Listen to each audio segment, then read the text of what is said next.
La langue dite française n'appartient pas aux Français. Cette langue appartient à ceux qui la parlent. Et il faut donc débarrasser l'idée de la francophonie de cette part de colonialisme et d'européocentrisme qu'elle contient. Au fond, qui parle le plus français en tant que nation dans le monde? Eh bien, c'est la République démocratique du Congo. C'est la raison pour laquelle il n'y a pas d'avenir à la langue française, ou dite française. Appelons-la la langue commune, entre vous et nous. Il n'y a pas d'avenir sans le processus humain fondamental de la créolisation, c'est-à-dire de l'invention en commun, à partir des mots que l'on utilise, de la création du neuf. Et il faut que les Français, il faut que la France s'habitue à l'idée que cette langue appartient à ceux qui la parlent. Et une des raisons par lesquelles il pourrait déjà le manifester, c'est qu'on accepte l'idée d'Aurélien Taché qu'il y ait une académie francophone, et pas seulement française. C'est-à-dire que nous ayons tous partie prenante à la définition de ce qu'est notre langue commune. Vous savez, c'est quand même comme ça que ça a commencé en France même. N'écoutez pas ceux qui vous parlent de ces histoires de souches, je ne sais quoi, là, ça n'a pas de sens. Et on ne va pas aller à Villers-Cotterêts et faire des génouflexions en bande organisée, parce que de tout ça, on se contrefiche. Villers-Cotterêts, c'est un édit du roi François Ier qui décide qu'on n'écrira plus les textes officiels en latin, mais qu'on les écrira en français. Qui parlait français à l'époque? Personne. Un recoin de la région parisienne. Vous savez pourquoi il a fait ça? Notre langue commune est une création politique.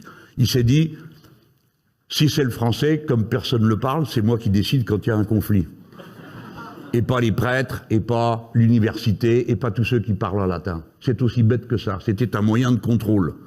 Eh bien, puisque nous sommes maintenant en démocratie et en république, à nous de contrôler la langue. C'est la raison pour laquelle nous avons besoin d'une académie francophone. C'est-à-dire que tous ceux qui parlent la langue, et donc cette langue leur appartient, peuvent être représentés au moment où il faut choisir ce qu'on met dans le dictionnaire. Je vous jure qu'on peut mettre des choses tout à fait intéressantes. Voyez-vous que nous avons gagné une bataille, nous, dans le dictionnaire, on y a mis le mot dégagisme. Franchement. Si vous êtes dégagiste, vous parlez la langue commune, et un peu la langue insoumise, il faut bien le dire. Alors, il nous faut une francophonie politique. Je vous ai dit qui parle le plus actuellement le français dans le monde? La République démocratique du Congo. Eh bien, la République démocratique du Congo fait l'objet d'une invasion par son voisin, le Rwanda. Et il se trouve que la secrétaire générale de la francophonie est une Rwandaise. Eh bien, je le dis tranquillement, nous ne l'acceptons pas. Nous n'acceptons pas qu'à l'intérieur de la francophonie, les uns envahissent les autres. Une francophonie politique, ça serait celle qui, dans l'esprit d'Abou Diouf, mènerait la lutte pour respecter les droits de la République du Congo. Écoutez-moi bien les gens, peut-être que vous êtes en train de vous dire, mais qu'est-ce qui lui prend, de quoi il nous parle? Mais vous, votre identité, elle est fondée sur l'usage de la langue commune. Par conséquent, la langue commune devrait pouvoir être une langue qui signifie quelque chose dans le processus de créolisation mondiale. Parce qu'il y a un processus de créolisation mondiale. Je peux vous parler de la rue à côté de chez moi, où il n'y a pas une boutique qui n'ait pas un titre en anglais. Et je vois bien que nous sommes en train, progressivement tous, de parler l'anglais d'aéroport que j'ai lu tout à l'heure devant vous. Une langue réduite à quelques mots rabougris. Avec laquelle, qu'est-ce que vous voulez faire? Si vous avez une langue rabougrie, vous avez une pensée rabougrie. Ça marche ensemble. La pensée ne marche pas sans les mots. C'est la raison pour laquelle le français est une des composantes de la créolisation mondiale, à la condition qu'on l'assume comme telle. Et nous, c'est ce que nous voulons faire. Nous ne nous contentons pas de dire nous sommes contents de parler la langue commune.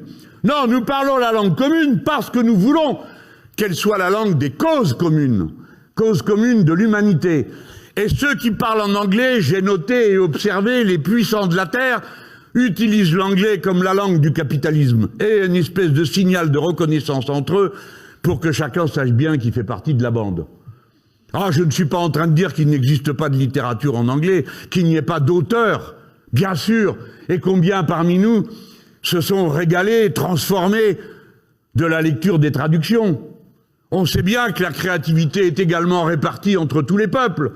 Il ne s'agit pas de prononcer des oukases ou bien de montrer du doigt, mais il s'agit d'assumer nous ce que nous sommes.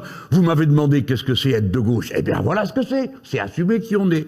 Nous devons porter le français comme une langue de cause commune. Et sans tarder, sans attendre, sans se contenter de faire des vœux pieux, formons entre nous le Québec solidaire, la France insoumise, les organisations et les partis des pays francophones qui ont un idéal progressiste, une sorte de francophonie des causes communes. Et dans cette francophonie-là, nous y installerons des campagnes communes, par exemple la paix. La langue commune doit être la langue de la paix, celle qui soit interprétée dans le monde entier comme ceux qui refusent de reparticiper à une quelconque tuerie qui, en définitive, en finirait avec la planète elle-même. Ensuite, ce serait la langue des causes communes. Dans commune, il y a commune. Vous avez à peine fini la phrase que vous avez déjà énoncé un point de vue. Commune, parce qu'il y a des causes communes à l'humanité qui les concernent tous. Et d'abord, la première de ces causes communes, c'est qu'il existe des biens communs.